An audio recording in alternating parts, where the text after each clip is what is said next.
नमस्कार, मी आणि माझी आरूसाठी आज डाळ खिचडीसारखी रेसिपी बनवते।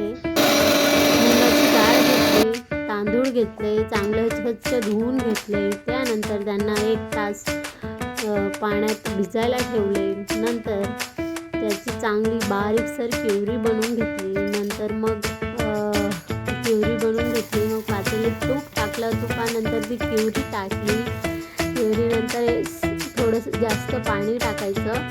नंतर मग थोडं चवीसाठी हळद, नमक आणि त्याला चांगलं फिरवत राहायचं। फिरवल्यानंतर थोडं अजून पाणी टाकायचं, जास्त घट्ट नको व्हायला म्हणून पाणी घालायचं। चांगलं शिजू द्यायचं, मग बारीकसर मऊसर प्युरी तयार होते आणि ही प्युरी खूप छान लागते आणि बाळाच्या वजन वाढीसाठी खूप पौष्टिक असते। माझ्या आरूलाही खूप आवडते। तुम्हीही बनवा तुमच्या बाळासाठी। 6 ते 12 महिन्याच्या बाळासाठी खूप छान असते। लाईक करा, सबस्क्राईब करा।